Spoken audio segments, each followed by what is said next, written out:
Skillet केलेट, आपकी skill आपकी उड़ान, up your game, Ronnie Screwvala. Chapter 8, multitasking का मिथ। मुझे मेरे कुत्ते ने सिखाया कि मल्टीटास्किंग को बहुत बढ़ा चढ़ाकर बताया जाता है और अक्सर इसका उल्टा असर भी हो जाता है। हाँ, आपने सही पढ़ा, मेरे कुत्ते ने ऐसा सिखाया। मैं बताता हूँ कि क्या हुआ। अपने कामकाजी जीवन के पहले 7 सालों के दौरान मुझे इस बात पर गर्व होता था कि मैं मल्टीटास्किंग कर सकता हूँ। मैंने अपना निकनेम भी रखा था, एमटी, यानी मल्टीटास्कर।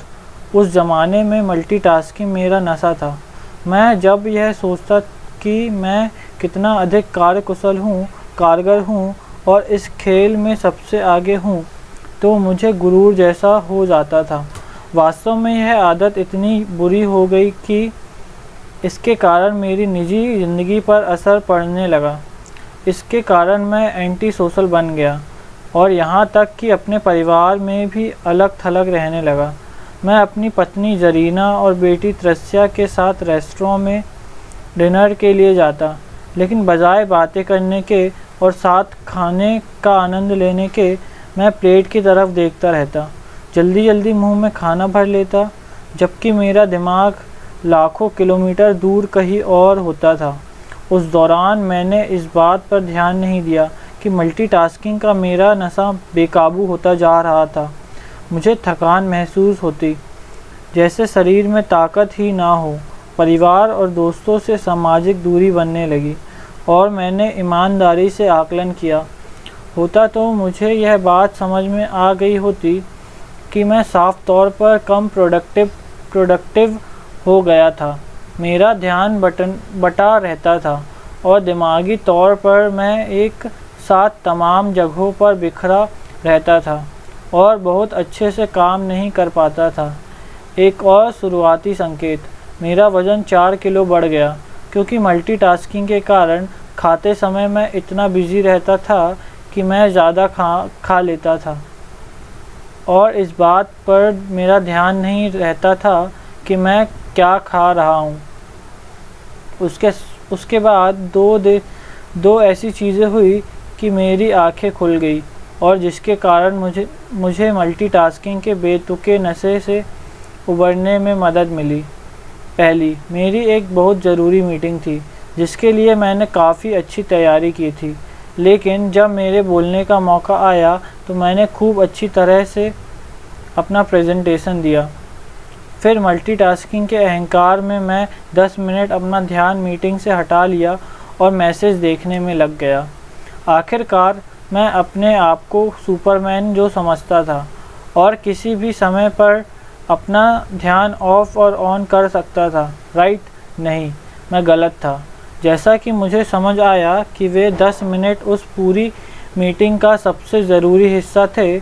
जब मैंने वापस उस मीटिंग में अपना ध्यान केंद्रित किया तो मैं बेवकूफ़ बन गया, क्योंकि मैं जो सवाल पूछ रहा था उन सवालों के जवाब पहले ही दिए जा चुके थे और मैं जिन मुद्दों को उठा रहा था उनके ऊपर वहाँ पहले ही चर्चा हो चुकी थी। वे लोग मुझे ऐसा देखने लगे मानो मैं कोई इडियट हूँ। मैं जिन लोगों को प्रभावित करना चाह रहा था उन्हीं लोगों की नज़र में मुझे शर्मिंदा होना पड़ा और मेरा उन पर बहुत ख़राब इम्प्रेशन पड़ा। लेकिन जिस बात ने मुझे मल्टीटास्किंग के नशे से उबारा वो थी जब मैं अपने कुत्ते को घुमाने के लिए ले गया। मैं ईयरफोन लगाए फ़ोन किए जा रहा था, नोट्स रिकॉर्ड कर रहा था, एक साथ कई तरह के काम करने की कोशिश कर रहा था, लेकिन मुझे यह नहीं दिखाई दिया कि अपने सुनहरे रंग के लैब्राडोर की तरफ मैंने जो डिस्क फेंका था वह उसको लेकर खेलते हुए मेरी तरफ कूद रहा था। मेरा ध्यान इस कदर बटा हुआ था कि मैं पीछे की तरफ गिरने लगा। मैंने अपने हाथ फैलाकर अपने आप को रोकने की कोशिश की और मेरी कलाई टूट गई। मुझे सिखाने के लिए इतना ही काफ़ी था। मेरे लिए मैसेज बहुत साफ था। मुझे अपने तौर तरीके बदलने थे, तेज़ी से और अभी के अभी, और मैंने ऐसा किया। फिर मैंने पीछे मुड़कर नहीं देखा। उसके बाद मेरे लिए सब कुछ बदल गया। आज मैं इतना कुछ काम कर लेता हूँ क्योंकि अब मल्टीटास्किंग के चक्कर में मेरा ध्यान कई जगह नहीं बँटता। मल्टीटास्किंग का मिथ। आइए मल्टीटास्किंग को अलग अलग खाँचों में रख कर देखते हैं। पहला, जब आपका ध्यान पूरी तरह से बटा हुआ हो तब मल्टीटास्किंग करना, यह सबसे बुरा होता है। आप एक समय में 4 तरह के काम करना चाहते हैं और आपके पास जो काम होता है उसके ऊपर आप फोकस नहीं कर पाते क्योंकि आपका ध्यान अपने इनबॉक्स के अगले मैसेज की तरफ लगा रहता है। आपके कान फ़ोन की घंटी पर लगे रहते हैं। आपका दिमाग उन 3 चीज़ों पर रहता है जिनको आप भूलना नहीं चाहते। लेकिन इससे ऐसा हो सकता है कि आप मीटिंग के दौरान कोई ज़रूरी बात कर रहे हो, जहां कोई ज़रूरी बात आप मिस कर जाए, जिसके कारण आप बाद में वो काम पूरा ना कर पाएँ। दूसरा, जब आप बहुत जोश में हो तब मल्टीटास्किंग करना। आप लगातार इस कोशिश में हो कि आपको काम ख़त्म करने की कोशिश करनी है। यह याद रखिए कि आधे समय तो आप इस बात को लेकर अभिभूत रहते हैं कि आपको कितना काम करना है, कितना काम है और आपके पास काम करने के लिए कितना समय कम है। कहने का मतलब यह है कि मल्टीटास्किंग आपको ठहरने, प्राथमिकता तय करने और अपनी योजना को सुसंगत रूप देने के लिए समय नहीं देता। यह एक दुष्चक्र की तरह होता है। आपको ऐसा लगता है कि अगर आप सोचने के लिए, योजना बनाने के लिए रुक गए तो हो सकता है कि आप काम में पीछे रह जाएं। इसलिए आप करते चले जाते हैं जब तक कि आपको यह समझ नहीं आ जाता कि यह सब तब तक बदलने वाला नहीं है जब तक कि आप अपनी मानसिकता को ना बदल ले और इस बात को समझ ले कि अधिकतर समय में गलती कामकाज में नहीं होती, ना आपके बॉस या आपके सहकर्मियों में होती है, बल्कि गलती यह होती है कि आप प्राथमिकता के आधार पर योजना नहीं बना पाते और कई बार ना नहीं कह पाते। तीसरा, अपने लिए एक से अधिक लक्ष्य बनाना। कोई यह नहीं कहता कि आपको ज़िंदगी में एक समय में एक काम करते हुए आगे नहीं बढ़ना चाहिए। जब आपने इस महीने 3 नए प्रोडक्ट को लॉन्च करने की तैयारी की है तो अपनी टेक टीम को नए सिरे से तैयार कीजिए और भी बहुत कुछ। अब आगे बढ़कर मल्टीटास्किंग के अपने लक्ष्य को निर्धारित कीजिए। ऐसी मल्टीटास्किंग जिसमें ध्यान बटाने का नशा नहीं हो और जिसको लेकर आप जोश में ना आ जाए, वह प्रोडक्टिव मल्टीटास्किंग होता है।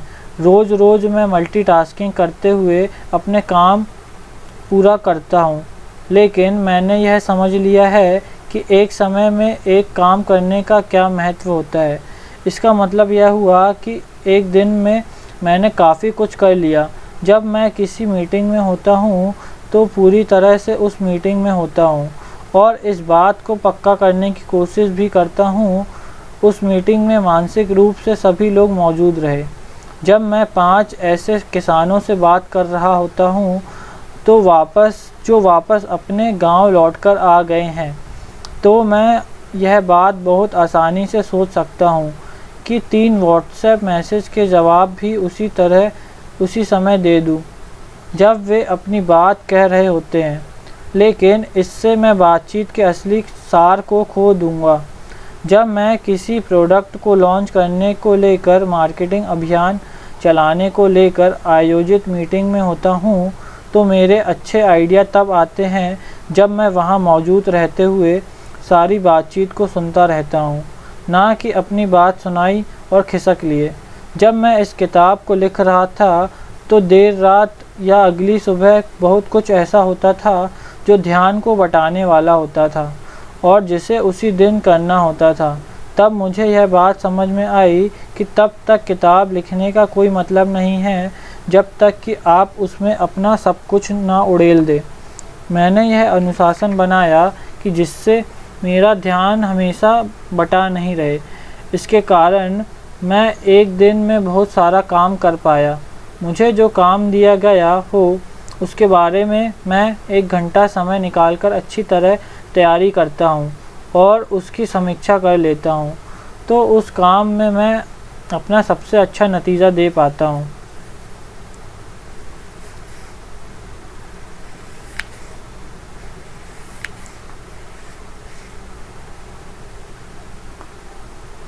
और आह्लादित भी महसूस नहीं करता। हमें ईमानदारी से इसे स्वीकार करना चाहिए। हम सभी इस मिथ को मानते हैं कि मल्टीटास्किंग बहुत पॉजिटिव चीज़ है, और अगर इसमें कोई कमी है भी तो वह बहुत कम है। यह बात तार्किक लगती है ना? कौन नहीं चाहता कि वह हर दिन ज़्यादा से ज़्यादा काम करे। दुनिया भर में मल्टीटास्किंग को इतना अच्छा मान लिया गया है कि हम इसके ऊपर किसी तरह का सवाल ही नहीं उठाते, लेकिन हमें सवाल उठाने चाहिए। मल्टीटास्किंग में कई नेगेटिव बातें भी है। रितेश अग्रवाल कहते हैं, मल्टीटास्किंग अक्सर एक्सीलेंस का दुश्मन हो जाता है। वे कहते हैं, मल्टीटास्किंग एक्सीलेंस की कीमत पर नहीं होना चाहिए। आइए हम उन कुछ गलत वजहों पर चर्चा करें जिस वजह से लोग मल्टीटास्किंग करते हैं। सबसे बड़ी वजह यह है कि मल्टीटास्किंग दूसरों को प्रभावित करने के लिए किया जाता है। यह बहुत आम बात है कि हमेशा बिजी दिखते रहा जाए जिससे दूसरे लोग आपको प्रोडक्टिव समझे, लेकिन यह दिखावा भर है। इससे आपका काम सही ढंग से नहीं होता। अपने बॉस या सहकर्मियों को दिखाने के लिए मल्टीटास्किंग का नतीजा हमेशा अच्छा ही नहीं होता।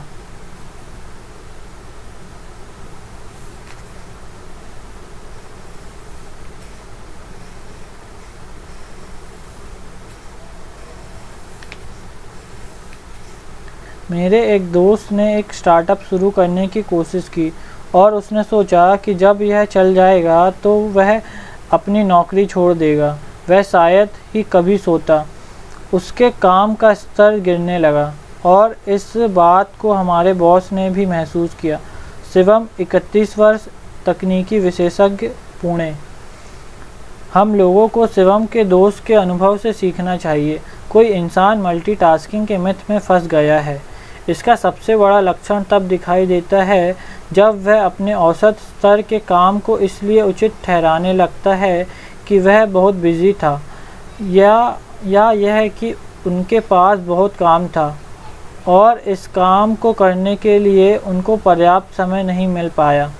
स्तरहीन काम का समाधान यह नहीं है कि आप अपने दिन में और काम बढ़ा लें, बल्कि इसका उल्टा ज़्यादा सही है। अगर आपको ऐसा लग रहा है कि आपका परफॉर्मेंस बिगड़ रहा है या आप बहुत उत्साह में हैं, तो अपना ध्यान कुछ बड़े और ज़रूरी काम में लगाएं। जैसी कि पुरानी कहावत है, कम असल में बहुत होता है। और यह भी बात है कि मल्टीटास्किंग दूसरों के साथ आपके संबंधों के बीच में आ जाता है। यह इस बात का एक और संकेत है कि इसके बारे में फिर से सोचने का समय आ गया है। सीपी गुरनानी का कहना है कि जब वे दूसरों के साथ समय बिता रहे होते हैं तो वे मल्टीटास्किंग करने से बचते हैं, क्योंकि किसी को पूरी तरह तवज्जो देना उसको दिया गया सबसे बड़ा सम्मान होता है। यह बुद्धिमानी की बात है और हम सबको इसका पालन करना चाहिए। लक्ष्यों पर अधिक ध्यान रखें, काम पर कम। मैंने पहले ही यह कहा है कि मल्टीटास्किंग के अलग अलग पहलू होते हैं। हमारे लिए यह जान लेना बहुत ज़रूरी है कि हम मल्टीटास्किंग कब कर रहे होते हैं। मेरे लिए पहली चेतावनी वह होती है जब मैं जिस समय जो काम कर रहा होता हूँ उसके ऊपर मेरा ध्यान नहीं लग रहा होता।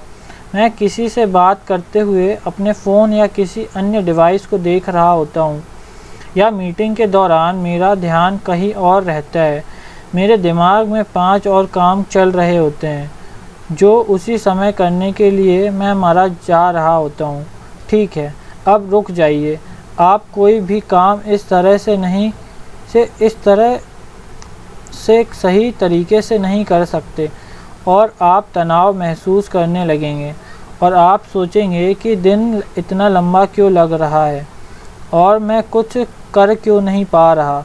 अगर आपका ध्यान लगातार इधर उधर भाग रहा है तो आप मल्टीटास्किंग के डेंजर जोन में आ गए हैं। एमबीए के दौरान हम लोग लगातार क्लास, क्विज, प्रोजेक्ट, इंटर्नशिप आदि में लगे रहते हैं। शायद यह सब कामकाजी जीवन की तैयारी के लिए ही होता हो। तराना, 25 वर्ष, एचआर प्रोफेशनल, चंडीगढ़। मैं तराना के सवाल पर यहाँ विचार करता हूँ। मल्टीटास्किंग शब्द पर गौर कीजिए। इसे अलग अलग टुकड़े में बांटकर देखिए। मल्टी का मतलब होता है अनेक और टास्क का मतलब होता है छोटे काम। इसलिए हम जब मल्टीटास्किंग के बारे में बात करते हैं तो हम किसी काम के अनेक छोटे छोटे कदमों की बात कर रहे होते हैं जो किसी बड़े उद्देश्य के लिए होते हैं। और उस बड़े उद्देश्य को क्या कहा जाता है? लक्ष्य। अब कल्पना कीजिए, अगर आपको हर दिन कई लक्ष्य पूरे करने हो और एक कामकाजी दिन में कई बड़े लक्ष्य पूरे करने हों तो यह फॉर्मूला काम नहीं करेगा। यहाँ तक कि कई लक्ष्य पूरा करना सुनने में भी अजीब लगता है, और यह अजीब है भी। कोई लक्ष्य अपने आप में बड़ा होता है, महत्वपूर्ण होता है, एक ऐसा उद्देश्य जो एकाग्रता और ध्यान की मांग करता है। अब जरा ठहरकर अपने आप से पूछिए, टास्क बनाम गोल क्या होता है? इस बात को याद रखिए, लक्ष्य हासिल करना ही लक्ष्य होता है।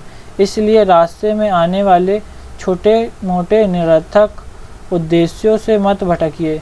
लक्ष्य निर्धारित करने से आपको नतीजे मिलेंगे। महज काम करते रहने से आपका दिन तो निकल जाएगा, लेकिन इससे अधिक कुछ नहीं होगा। एम्प्लॉयर किसी पेशेवर के बारे में इस आधार पर कोई राय बनाते हैं कि वे टारगेट को पूरा कर सकते हैं या नहीं, या बड़े बड़े लक्ष्य पूरे कर सकते हैं या नहीं, ना कि इस आधार पर कि वह छोटे छोटे कम महत्व के कितने कामों को पूरा करते हैं। यह भी एक कारण है कि किसी पेशेवर की किसी को दूसरों को प्रभावित करने के लिए मल्टीटास्किंग नहीं करना चाहिए।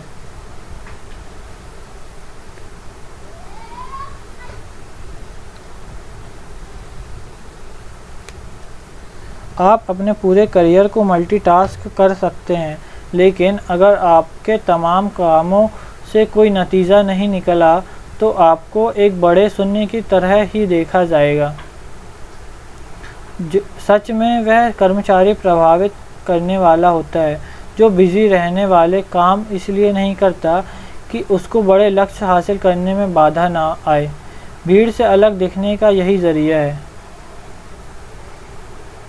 यह भी एक कारण है कि किसी को दूसरे को प्रभावित करने के लिए मल्टीटास्किंग नहीं करना चाहिए। आप अपने पूरे करियर को मल्टीटास्क कर सकते हैं, लेकिन अगर तमाम कामों से कोई नतीजा नहीं निकला तो आपको एक बड़े शून्य की तरह ही देखा जाएगा। सच में वह कर्मचारी प्रभावित करने वाला होता है जो बिजी रहने वाले काम इसलिए नहीं करता कि आप उसको बड़े लक्ष्य हासिल करने में बाधा ना आए। भीड़ से अलग दिखने का यही जरिया है।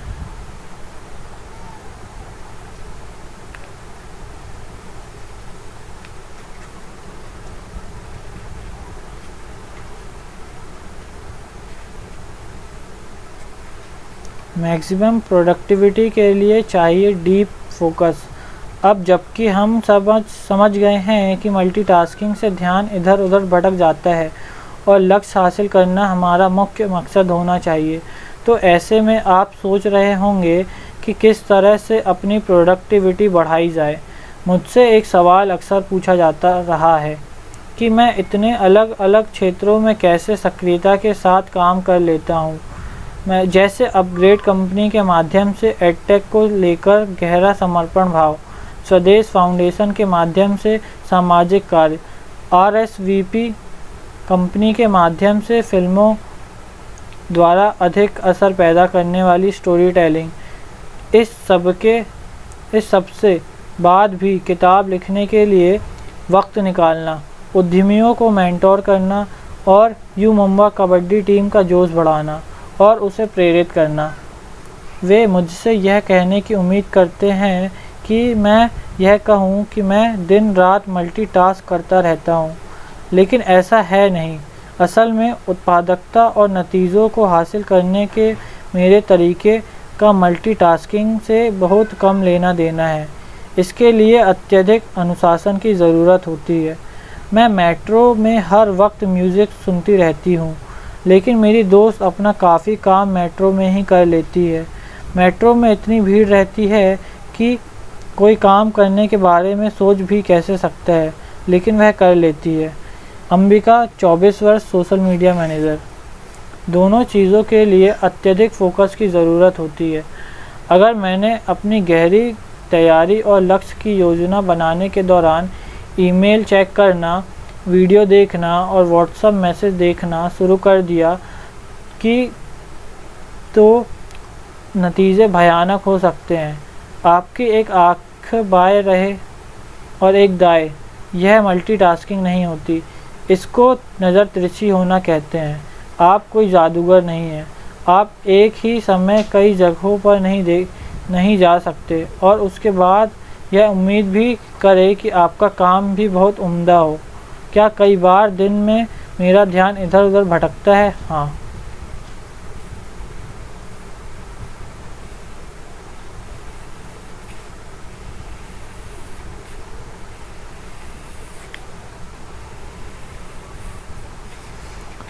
जब मेरा ध्यान काम में कम लग रहा होता है तो क्या उस समय मेरा मन मल्टीटास्क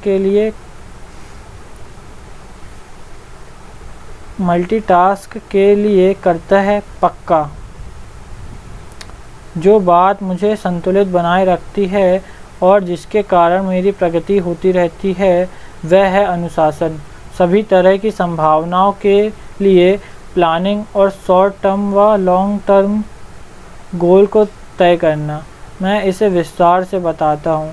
अगर किसी दिन मैं 14 घंटे भी काम करता हूँ तो मैं इस बात को पक्का करता हूँ कि 30 मिनट और रुक जाया जाए। वह उस 30 मिनट के समय का सबसे ज़रूरी उपयोग होता है। जब मैं उस दिन के काम की समीक्षा करता हूँ और आगे की योजना बनाता हूँ। ऐसा ना करूँ तो अगले दिन मैं कुछ भी नहीं कर सकता, बल्कि अगले महीने भी कुछ नहीं कर सकता। इस अतिरिक्त समय के कारण मैं अगले दिन या किसी भी काम के लिए अपने सहकर्मियों की तुलना में अधिक तैयार रहता हूँ। दूसरी बात, मेरे लिए लक्ष्य केवल यह नहीं होता कि नई चीज़ें करनी है, बल्कि उन चीज़ों का भी रहता है जिनको मैं बदलते हुए देखना चाहता हूँ।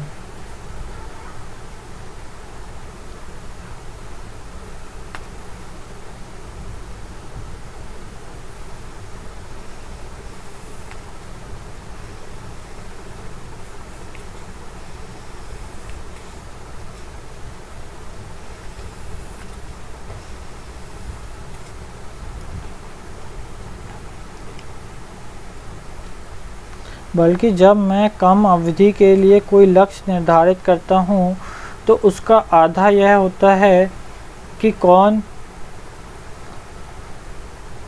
सा काम मैं अलग तरह से करना चाहता हूँ। लंबी अवधि के लक्ष्य मुझे संतुलित बनाए रखते हैं।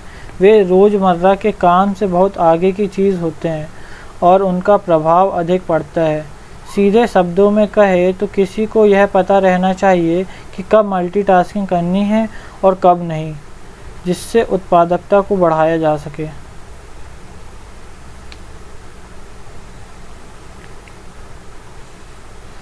एक प्रभावशाली मॉर्निंग मल्टीटास्किंग रूटीन का विकास कीजिए।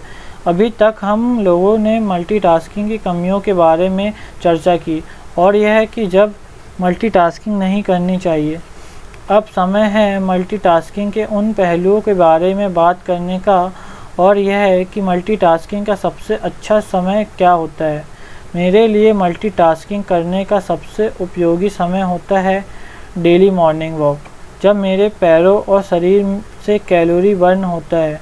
मेरा दिमाग में उस दिन होने वाले काम स्पष्ट हो जाते हैं और शायद मेरे शरीर में से अधिक कैलोरी भी उसमें बर्न होता है उस समय मैं अपने मैसेज को वॉइस रिकॉर्ड करता हूँ और दिन भर का एजेंडा तय करता हूँ। अपने आसपास के नज़ारों और आवाज़ों का आनंद लेता हूँ, जिससे मन में क्रिएटिव विचार आते हैं। यह कारगर मल्टीटास्किंग है, एक समय में कई काम करना।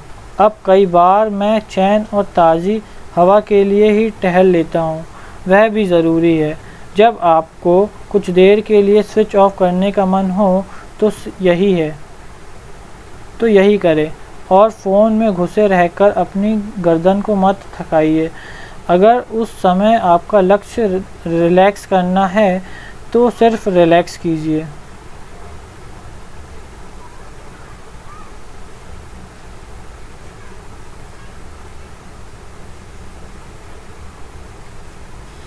तो ऐसा ही मेरी मॉर्निंग मल्टीटास्किंग रूटीन है।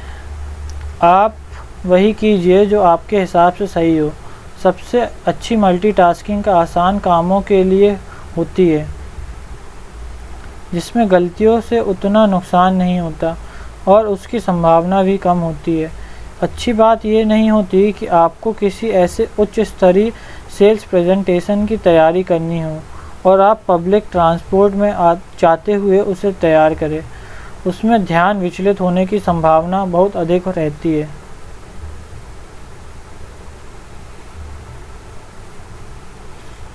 मैं अंबिका से सहमत हूँ। ऐसी किसी बात के लिए यह ज़रूरी है कि आप पूरी तरह से एकाग्र होकर ऐसे काम करें जिससे कि आपको प्रेजेंटेशन के सभी मुख्य बिंदु याद रहे। मुद्दे की बात कारगर मल्टीटास्किंग इस बात को समझना है कि कब अलग अलग तरह के कामों को एक साथ करना ठीक और लाभदायक होता है, बनाम कब कम एकाग्रता की ज़रूरत होती है।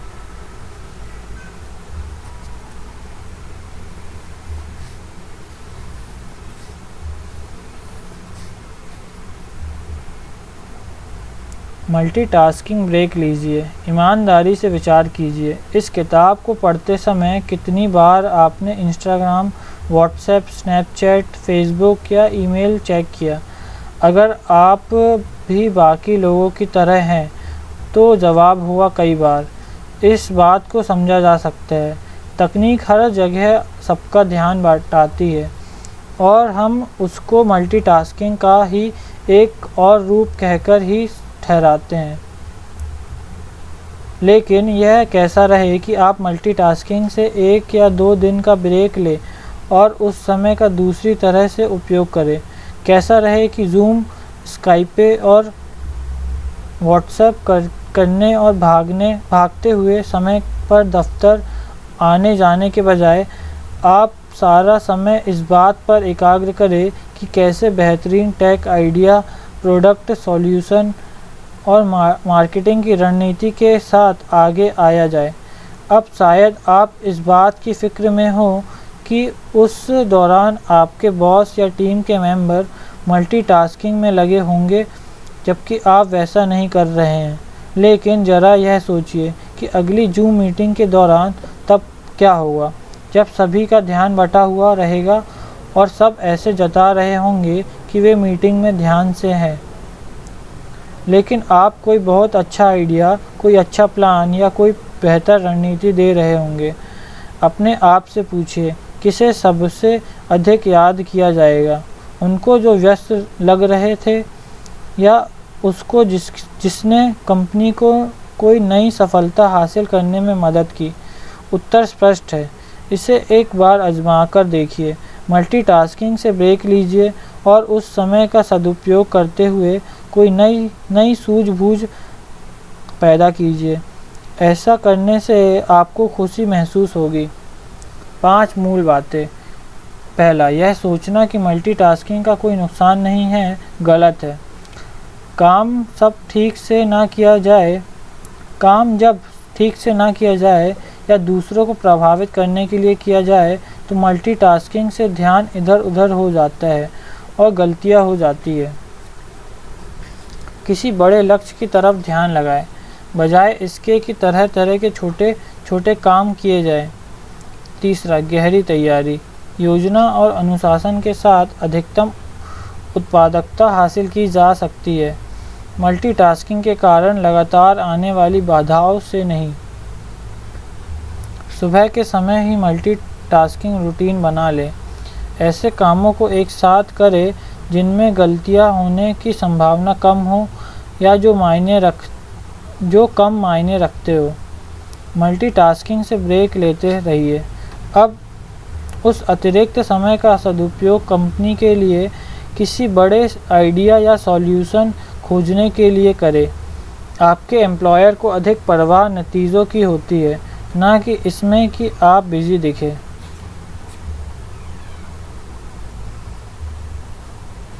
Call to action. पहला, अपने आप से पूछिए, क्या आपको सच में मल्टीटास्किंग में मज़ा आता है? मैं आपसे पूछता हूँ, जब आप कमरे में मम्मी या नानी के साथ बैठे होते हैं तो वह कौन सी एक बात है जिसे आप सबसे अधिक पसंद करते हैं? ऐसा क्यों है? जब आप उनके साथ होते हैं तो आप चैन से रहते हैं, या आप उनके पास इसलिए जाते हैं जिससे आप अपनी थका देने वाली दिनचर्या से बाहर निकल सके? इसका कारण यह है कि आपको उनसे सच्चा प्यार मिलता है, और जब वे आपके साथ होते हैं तो सिर्फ आपके साथ होते हैं।